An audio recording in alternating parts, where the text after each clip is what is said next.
Ay, Catherine and Alden. Sorry. Yung inyong experience sa first eksena ninyo, may ilangan factor ba? Or parang, how do you, yung journey nyo dun sa first scene nyo dun sa Hello Love Goodbye? The first time, yung unang-unang eksena sa Hong Kong, how was it, Kat, then? Weird. Weird? Sobrang weird. Ay, bakit? Opo, kasi syempre yung first scene kasi hindi siya rin madali. Yung first scene namin. Delikati talaga. So parang yung binyag talaga. Direct, ba't ba Sinadya ko na ang first scene would be their first scene also together in the movie. Yeah. So, kasi nga, di ba, sabi ko, hindi ko alam paano sila together on screen. I have never seen them together on screen except yung story ko at yung aking look test. So, chinempo talaga namin na, in fact, nauna nga si Alden ng one day. Nandun na siya, pero hindi ko siya sinute, si Catherine muna. On the second day pa, tsaka ko sila sinute together. Doon sa eksena kung saan talaga sila magkikita. So, I would see kung anong meron sila. So, kung ano mapapanood nyo, yun po ang meron sila. So weird yung eksena ka. Opo, malalaman nyo kapag pinanood nyo po yung movie. Pero, ano lang yung pwedeng i-share sa ba? Medyo mahirap yung sa akin po kasi pag napanood nyo. Line item ba itong mga naghahanap? Ang hirap yung explain kasi ayaw. Spoiler ba? Parang gano'n. Pero yun po, yung sinabi ni Kathy, pag napanood yung movie, yung first encounter ni Ethan kay Joy, yun talaga yung first. So kung ano yung sa Wine Cellar ito, chika lang. So yung first, yun po. Nakakapanibago, pero naging okay yung sa first na yun, at saka yung mga remaining days na po. So, sige. Pasasagutin natin direct Cathy, pero we'd like to hear from Alden kung tama, kung same kayo ng sentiments ni Kat. Yes po, naiintindihan ko naman po kasi may instances talaga kami ni Kat. Even kahit ngayon sa mall show. Meron talaga mga yung parang gulat mo sa parang nakakapanibago na, well, I can understand Kat. Naiintindihan ko po siya na medyo weird kasi parang for the longest time, si Daniel po yung nakakasama niya sa mga projects and promotions, and like me po na I've been paired with a lot already. So, that's very understandable in terms of yung sa gulat factor ni Kat. Pero ako din po medyo nagugulat kasi yung first scene po namin together, medyo mabigat po siya. Kaya lang, sa sobrang in character ni Kat doon sa moment, parang nadala po niya ako. So, hindi naman po nahirapan si Direk masyado shooting that scene. Ganun ba? Opo. Pero kasi, ang kinaganda po kasi kay Direk Cathy, lahat po ng scenes, walang malaki, walang maliit. All are treated equally. So, lahat ng scene is very essential to the movie. Pinaghihirapan po lahat. Pero, nagulat po ako dun sa naibigay ko sa eksena. And sa naibigay ni Kat sa akin to help me with that scene. O, direct react. Hindi, trivia lang. Yun yung araw na ayaw na ni Catherine. na ano na siya sa akin. Gusto niya na akong walk-outan. First day pa lang? Second day. Kaya sabi ko ang rule ko sa kanya, lahat pwede mong gawin. Pwede siyang magalit sa akin, pwede niya akong murahin. She can do everything except walk out. So, tiniis niya ako. Kasi may nagbigay ng phone sa kanya. Nakita ko. Mabigat yung eksena. Siyempre, bunganga ako. Tanggalingan. Siya talagang parang... Kasi, ang hirap talaga nung scene for her pagod na siya. Tapos tinanggalan ko siya ng So, nagagalit na siya. Nakikita ko nagagalit na siya. So, tinanong ko, nagagalit ka na ba sa akin? Sa niya, opo. So, na-capture mo yan direct, yung eksena. In fairness kay Catherine, talaga namang kailangan ko siyang pagod. Ay, grabe, hilahod, labas dila. Labas dila sa pagod. So, walang iya ako. So, sino nagbigay ng cellphone? Actually, sino nagbigay ng cellphone? Naku, naawa kay Catherine. So, kinausap ko ulit staff ko, hindi pwede. Hindi pwedeng maawa kayo. Mas maawa kayo kung hindi maganda ibibigay ng bata.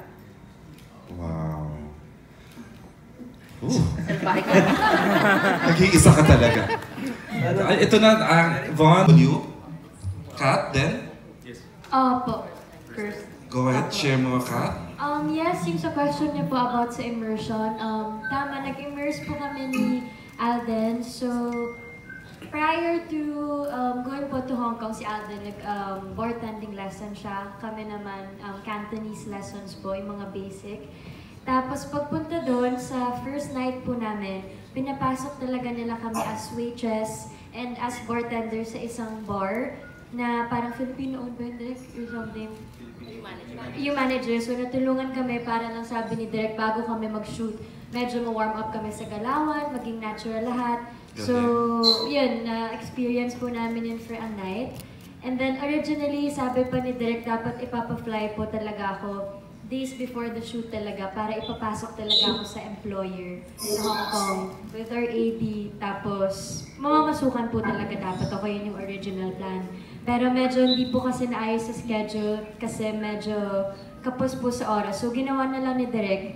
Kaya naging mahirap yung buong shooting, yung immersion ko habang sinushoot yung buong movie. So, yung pag-immerse sa akin sa treatment, kung paano ako kausap ng mga tao doon, bawal ako tawagin Catherine. Na-miss ko tinatawag niya ako Catherine. Enjoy yung tawag niya po sa akin. And yun, yung buong, kung isang buwan kami doon, isang buwan na immersion yun sa akin, emotionally and physically. Kaya, ang daming learning. Siguro, lalo ko na-appreciate yung mga OFWs. Nakita ko kung gaano napakahirap ng ginagawa po nila. Sa Hong Kong kasi mabilis lahat kasi kailangan nila mag-ipon, kailangan ganyan. Parang after the movie, eto pong pelikula na to talaga binuo ako. Kasi mas na-open ako sa mga bagay, na sa mga nangyayari. Na hindi ako na-baby kasi buong shoot po. And grabe yung growth po and yung appreciation kung anong meron ka ngayon. Kaya okay na na-experience ko yun, pero okay na, parang mamatay-matay ako doon. Kaya saludo ako sa mga OFWs natin. Wow, thank you naman. Then, it's Alden's turn right now. Okay. Yes. First time to portray an OFW? Hindi naman. Yes, parang first time po, if I'm correct. Opo, first time. And sobrang happy ko po kasi parang there was so much time given to us to prepare for the role po. And sobrang nakatulong po yung immersion.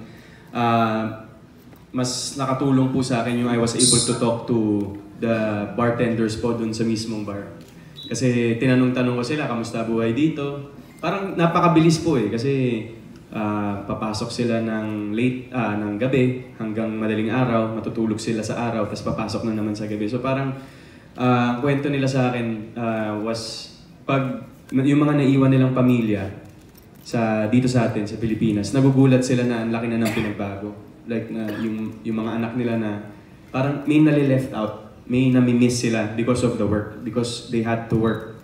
They have to work for their family. So, parang yung immersion po nakatulong sa akin kasi mas mabibigyan po namin ni Kath ng justice yung pagiging OFW. Na hindi po kami magmumukhang na inaarte lang po namin yung pagiging OFW. Kasi habang ginagawa po namin yung project na to, sinasapuso po namin na with this movie, the audience will see the struggles and yung kaligayahan din and yung good side of being an OFW. And kung gaano na sila nag-evolve from dun sa nakagisna nating OFW na puro pamilya yung iniisip. Pero ngayon, based on research ni Direk Cathy and yung before gawin po yung script, is malaking factor na rin po yung pag-iisip ng mga nagtatrabaho dun ng sarili nila. It's more of self-love, more over the family. So with this movie, yun po yung ipapakita namin dito na struggle ng lahat ng characters. Na hirap ka na nga magtrabaho para sa pamilya mo. Ngayon, eto kailangan mo na rin problemahin pati yung sarili mo. Kasi parang sa ngayon millennials na eh. Very millennial na, fast-pacing na, fast-moving na yung mga nangyayari sa paligid. Minsan, nakakalimutan yung sarili. So, yun po yung na-discover namin na with the immersion that we did sa mga OFWs po na ang laki na po talaga ng pinagbago nila up to this time.